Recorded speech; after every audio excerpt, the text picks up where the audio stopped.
Okay, this week is probably the most famous of all parshas. It has the Aseret HaDibros.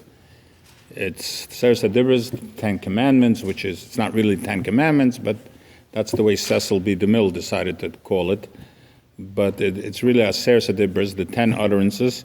There are, I think, 14 commandments in there. It's repeated again in Vaschanon, with some minor but yet purposeful changes. From the Aseret HaDibros, the one which arguably is the most difficult to observe is number 4, which is Shabbos. They actually once asked, I forget which Rebbe, which is the hardest mitzvah in the Torah, and he said, V'ahavta l'reacha kamocha. So certainly bein odom lachavero, between man and his fellow man, that is certainly probably the hardest. But as far as keeping the mitzvahs of Hashem, bein odom l'mokim, Shabbos has to be the hardest mitzvah. It's so intricate, it's so severe, it's so complicated. My brother is in charge of writing an English Mishnah Berurah, the likes of which has never been done, and it's going to have 50 volumes. I think more than half were devoted from the Mishnah Berurah just on Shabbos. We have one edition is here already, one chelik. You can look at it. It's really fascinating. Okay, so but why would Shabbos be the most? Why is Shabbos so important? I mean, the first one is an Ocha Hashem, I'm your God, Lo Yilcho Elohim Acherim, you shouldn't have other gods, you shouldn't make any images. Like, why is Shabbos so important? Does anybody have a good reason why Shabbos is important? So God created the world on the 6th day and he rested on the 7th. But why is that so major? It really is. I mean, I'm going to give you the answer that's almost obvious, but it's still not quite fulfilling for me. It's the answer because that means that we're not just giving lip service to Hashem. Yeah, we believe in Hashem. It's putting your money where your mouth is. You believe that Hashem runs the world, He created the world, and on the 7th day you're going to rest, you're not going to go to work, and you believe that whatever monies you're supposed to make, you'll make anyway, even if you didn't work on Shabbos. So it's a total belief in Hashem that He created the world. Now, what I want to talk to you tonight is about one of the things on Shabbos, and what gave me the idea to talk about this is because I got a call from my daughter Shiur, who almost all of you know. She asked me a question which really deserves some thinking about it. My daughter is a tutor. She has students, she charges them X amount an hour to teach them. Sometimes part of her job requires that she has to help them with a paper. So let's say a student comes over to her and tells her, I want to do a paper on Christopher Columbus, on his early childhood. So what my daughter has to do now is research that in order to help her student with that paper. She charges the student for her research. Sometimes a student will give her a book and say, Shira, read this book for me, I got to do a book report. So it takes her 2 hours to read it. She charges for that time. So here's the question she asked me. She has a student coming up that she's got to help to do a paper on Sunday. She's going to spend an hour with her on Sunday. In order to prepare for it, she's going to have to read for 2 hours on Shabbos. Question is, can she charge now for a total of 3 hours or just for the 1 hour that she's going to spend with her on Sunday? Now, it's not so simple. There are quite a few things that you have to talk about before you can answer a question like this. The first question you have to know is, are we allowed to read secular books at all? Can you read anything at all that's not Torah? It's Bittul Torah. So certainly there are plenty things that are written about it, especially if you're a yeshiva bacher. You shouldn't be reading, what's the guy's name? The magician that's very popular now. That wrote a whole bunch of books. I forget. Huh? Harry Potter. Right. You shouldn't be reading Harry Potter. Of course, the rabbi would know that. Yeah. The rabbi who doesn't watch television, doesn't go to movies, he knows it. Okay, very, very good. So can you read that? So actually, my Rav in Staten Island spoke about some things we can learn from Harry Potter. So if you can learn some mussar out of something, maybe it is. But generally, but this is something you have to think about. Can you read secular books at all? Okay, that's not question number one. Question number two, can you read secular books on Shabbos? Shabbos has some special holiness to it. Can you read, if you're allowed to read Harry Potter, can you read it on Shabbos? The third question we have to ask is, can you do something even if it's allowed? Let's say like babysitting. Can you babysit for somebody on Shabbos and get paid for it?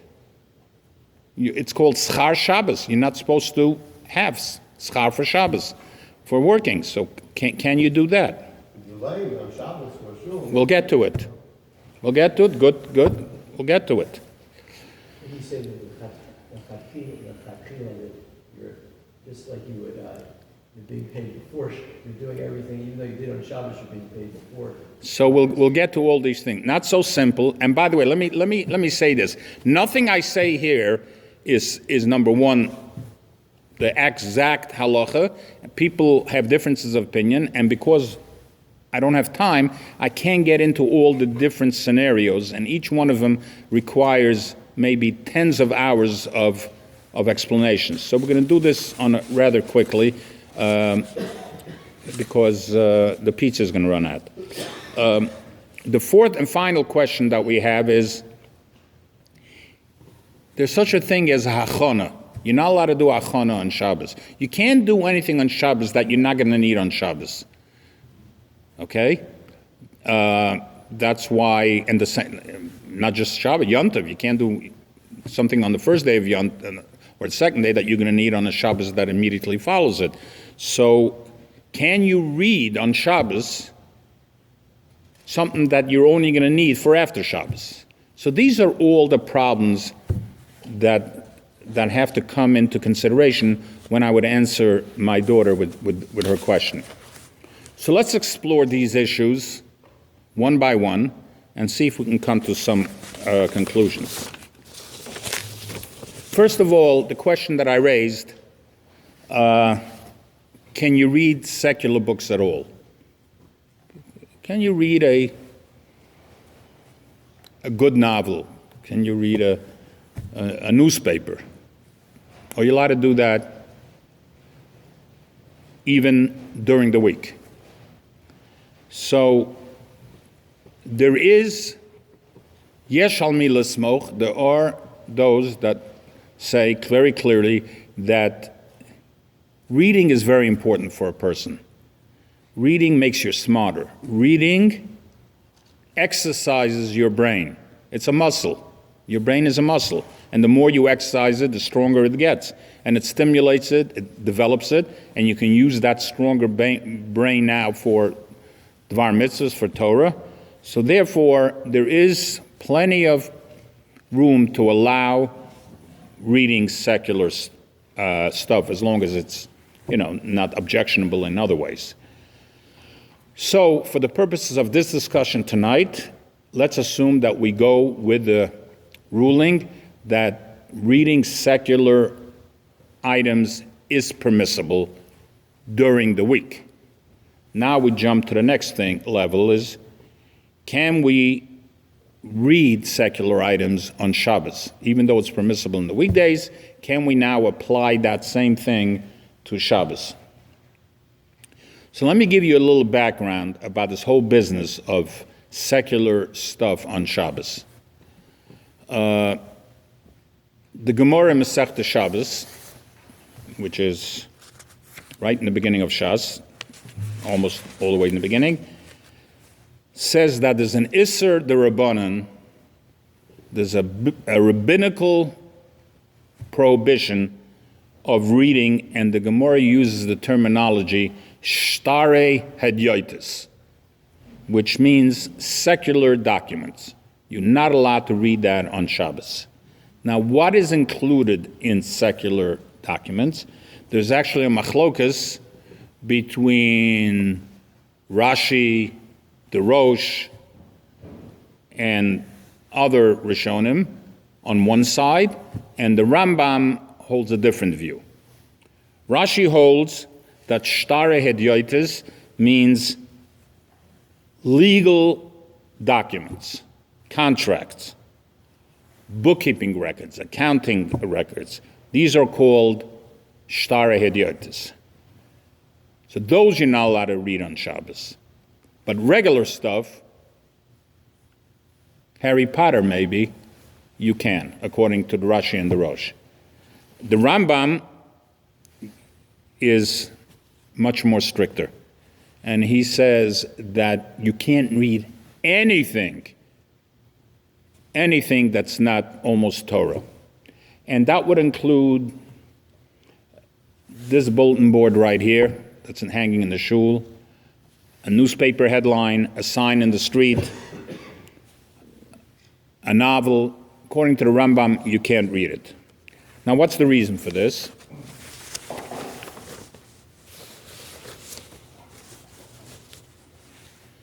So there are a few reasons that are given. One reason is given that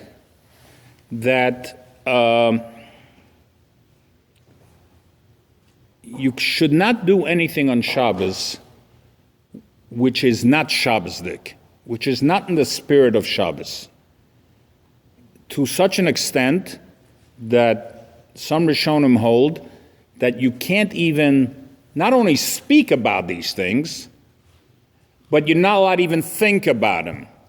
Can you imagine? You can't even think about certain things on Shabbos. That's on one hand. It's not in the spirit of Shabbos. And there's a lot of things we don't do. Maybe it's not written specifically in the Shulchan Aruch or in the Orach Chaim or in the Torah or whatever. There's certain things you don't do because of the spirit of Shabbos. I'm just going to tell you, like, in my own house, when I grew up, my father did not allow a Heinz ketchup bottle on the table on Shabbos. It's not Shabbosdik. He didn't allow it. A Tropicana orange juice. My mother poured it into either a crystal pitcher or a glass pitcher, and that's how she brought it to the table. So the ketchup was okay, it's just they had to take it out of the bottle. So later on, he allowed us to put it into a plate to pour it out. In the beginning, he didn't. Ketchup, the idea of ketchup to him was not Shabbosdik.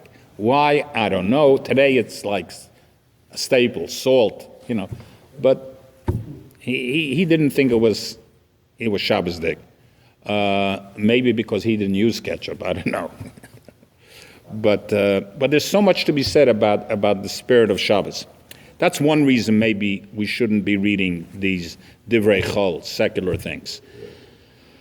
There are other reasons that are given, that if you're going to allow to read these things, which we ordinarily read in the weekdays, you actually may come to doing things that you do while you're reading these things.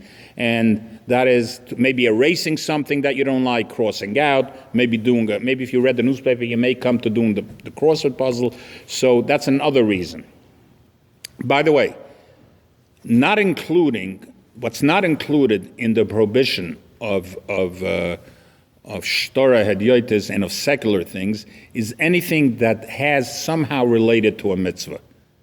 If there's something advertised, let's say there's an advertisement, Art Scroll came out with a new sefer and it's advertised, you can read that. Some say only if the price is not included. But nevertheless, if it's reading an announcement that there's going to be a drug, anything that, for a dvar mitzvah, that's allowed. So now that we covered secular books in general, let's get a little bit more specific. What about school books? We all have or had children, grandchildren that went to school, or can you read those? So here again, like almost everything in our halacha, there's so many different opinions. The Bes Yosef brings down that sforim of chachma, intelligence, you're allowed to read on Shabbos. Now, what is included in chachma? So there are certain things that almost everybody will agree: science, math, the study of nature, medicine, well, any of these related, biology or anything. This is included in the study of wisdom of chachma. Now, there are differences of opinion in here also. And clearly, the Mishnah Brewer says, quoting some of these opinions, but he narrows down, he says, I got an idea for you. The best thing to read on Shabbos is Torah. The Chofetz Chaim says that if you learn on Shabbos, the schar for learning on Shabbos, I saw this today for the first time. The schar of learning for Shabbos is 613 times greater than the schar for learning in the weekdays. So I figured it out, that we pretty much have between Friday night and Shabbos afternoon, we probably have between 6 and 8 hours of, for the lack of a better word, dead time, idle time. If somebody would learn during that time on Shabbos, it would be equivalent to him sitting 2 years in Kollel, learning all day. 2 years in Kollel, if you just learned on that Shabbos, because it's 613 times. So of course we should try to learn just Torah, and even if there is a heter to learn Sforim, books of wisdom, of general knowledge, what about, and we'll going back now to the original question, what about learning, let's first talk about learning Torah, which everybody agrees you're allowed to learn Torah on Shabbos. Anybody feels you can't learn Torah on Shabbos? Everybody says we can learn Torah Shabbos. But what about if you have a test, a student has a Gemara test on Sunday, can you now learn on Shabbos because you want to pass the test on Sunday? Is this called preparation? Is this called hachana? So the halacha is clearly, yes or no? Anybody? Yes. You're allowed to learn. Why? Because hachana is only called when you're preparing something on Shabbos for after Shabbos. But when you're learning Torah on Shabbos, you're getting immediate benefit from it. You learn Torah. So you may have a benefit from it on Sunday, but you have a benefit from it right now. You learn Torah. And only when the result is delayed till after Shabbos, it's called achana, but doesn't apply to learning. And now we have to see whether this logic will fit when you're studying on Shabbos a secular subject, which you're allowed to study because it's chachma, but can you study that same subject on Shabbos because you have a final on Sunday? So can a young lady or a young boy study on Shabbos a science test, which you're allowed to read on Shabbos, but you're reading it because you have a test the next day? Is this called achana?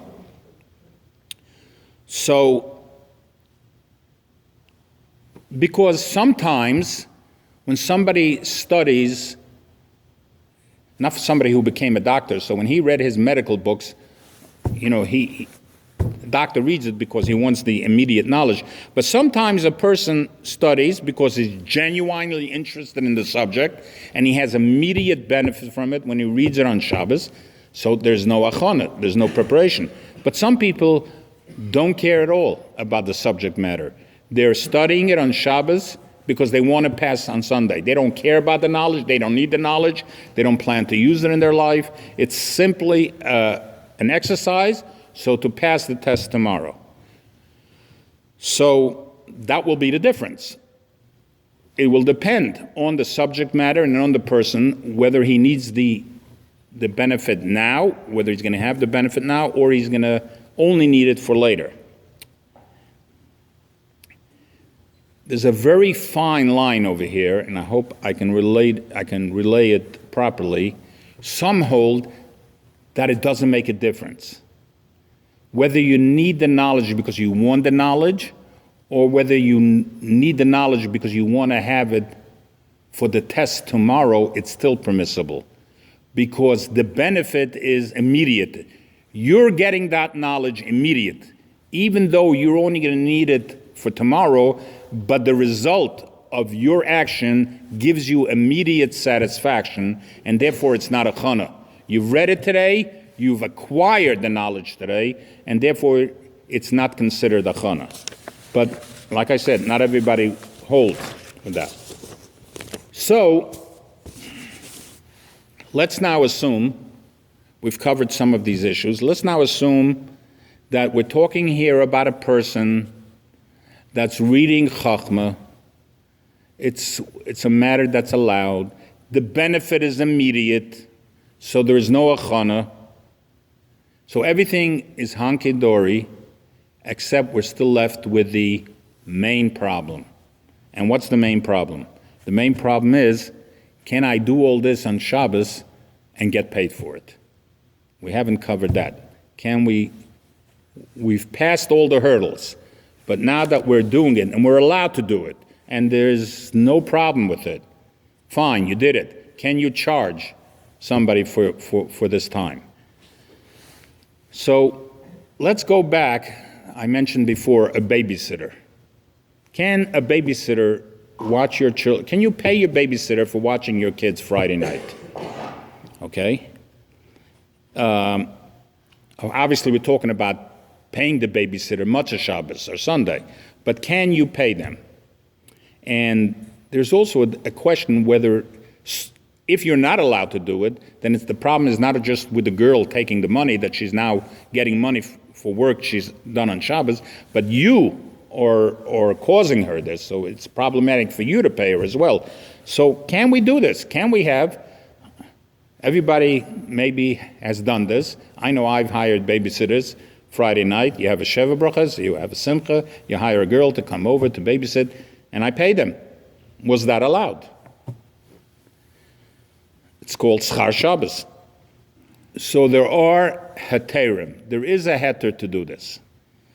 One of the main heterim, there are quite a few. I'm going to talk tonight about one of the heterim. And I'm not sure if everybody here is familiar with the term. It's called havloa. Havloa means absorbed. For example,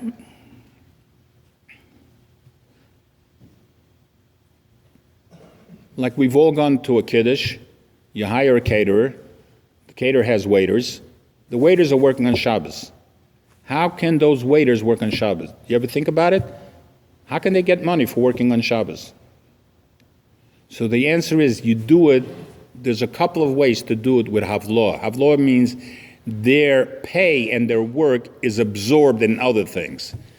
So if the caterer is smart, he will tell the waiter, I want you to work for me for Shabbos, but help me, before Shabbos, bring over a case of soda, so we'll have it in shul.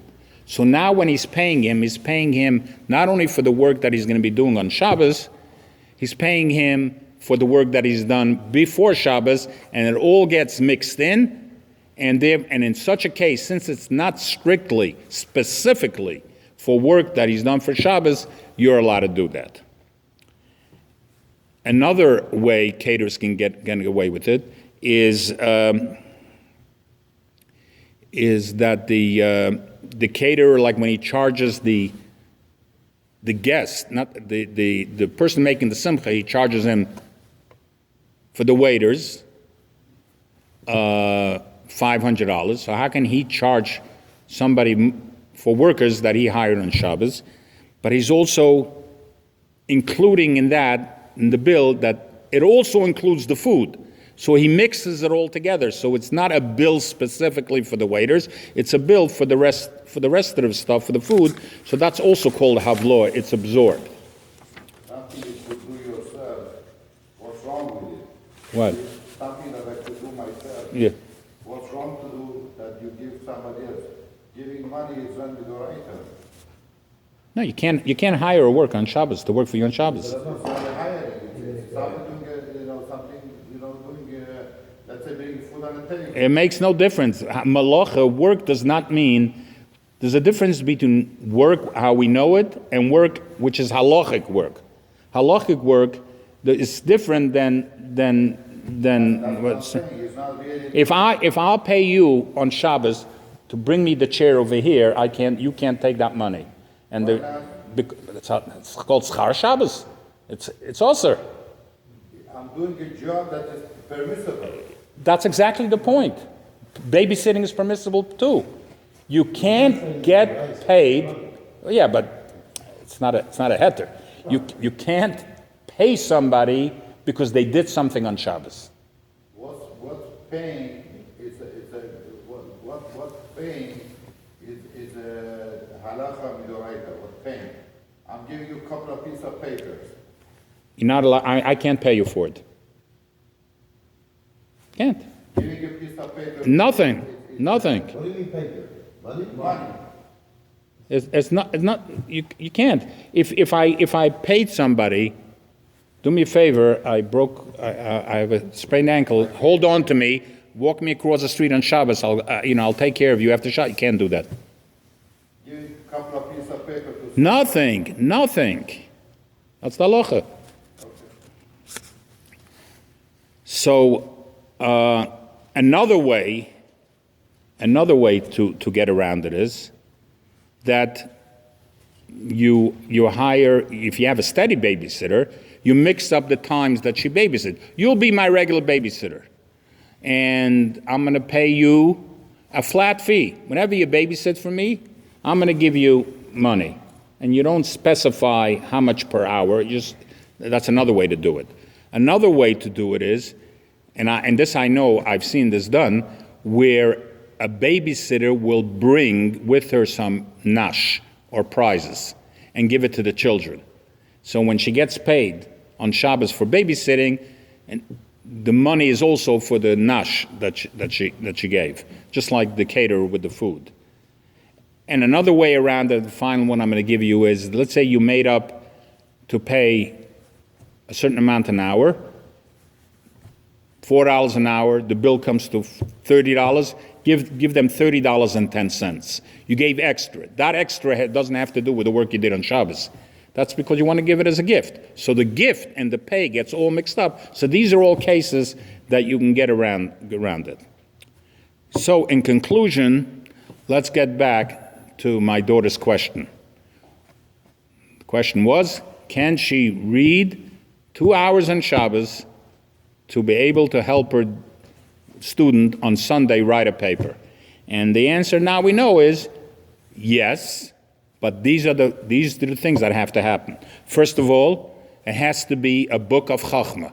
It has to be something wisdom, not shtus.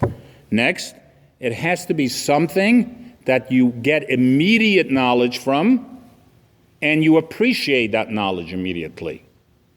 So if it's something that, let's say my daughter would object to reading, and she doesn't want that knowledge, and she doesn't care about knowledge, she can't do it. But if it's a subject matter which she herself will appreciate the knowledge, she can do it. And the final thing is that when she'll charge her student, she should not say, I'm charging you